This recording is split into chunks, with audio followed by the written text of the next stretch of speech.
Gee, Nancy, I'd have been glad if you wanted to add a little bit more to that.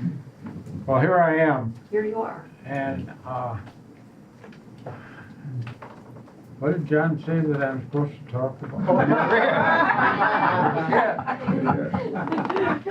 Well, I'm going to start out by talking a little bit about playing baseball or softball.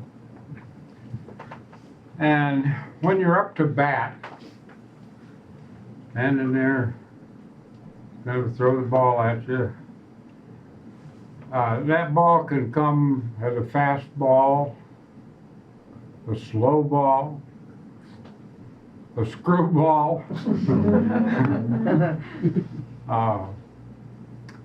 curve. How many other ones are there?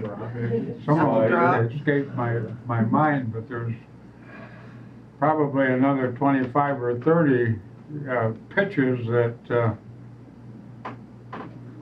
are thrown at you when you're up to bat. And everyone's a little different. It's a little different experience if you're standing there going to try to hit the ball. And you swing at it, and you hit the ball, and away it goes. And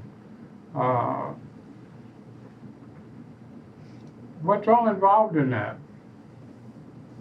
Well, no matter what's coming at you, you had to make a decision as to what you were going to do with it.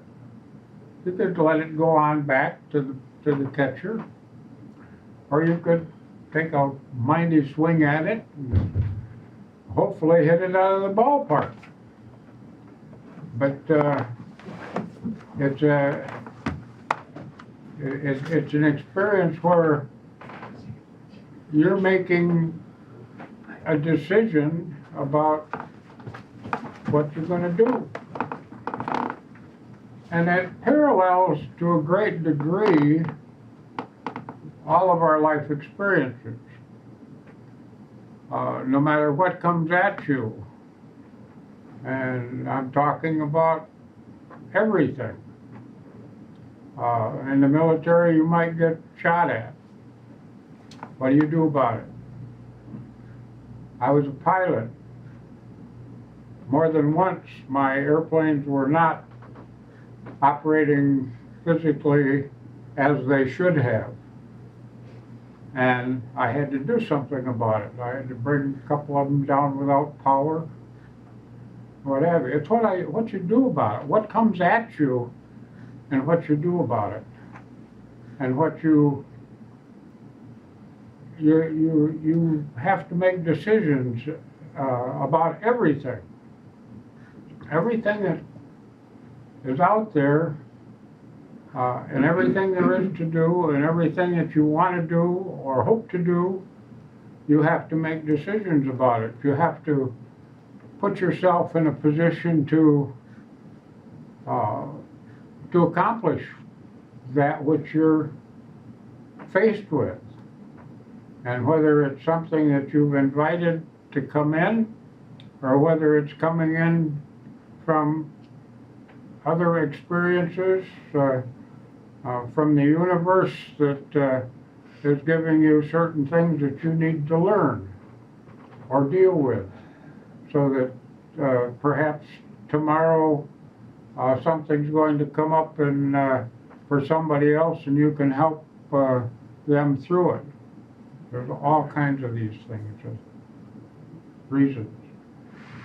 And some of those things that come at you will be very positive, and some of them will be very negative and could hurt you badly or kill you.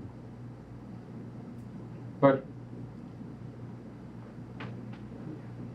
when they get there, in every case, and there is nothing that is not this way, you have to accept it, reject it, decide what you're going to do with it.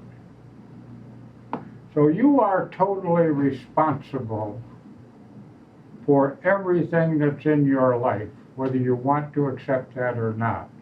And I'd like to have you contemplate it over the next period of your lives. You're totally responsible for that. And so I challenge you to make the decisions that will give you the best results. And we do have some examples of that given biblically.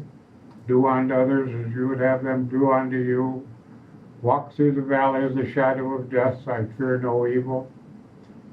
Hamid Bey swam across the Nile River, crocodile infested,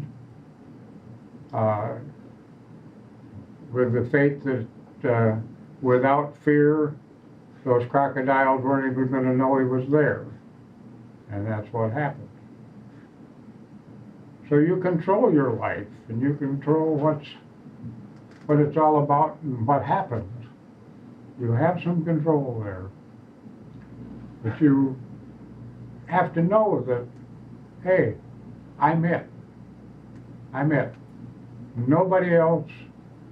If somebody else gets involved in your life, it's because you allowed them to come in, or they forced their way in, or whatever, however they got there. But you have to accept them into your life in order for them to be there. And how you do that and what you do about it makes your life. So you are in control. You're it. And that's the thought that I wanted to leave with you tonight. Thank you.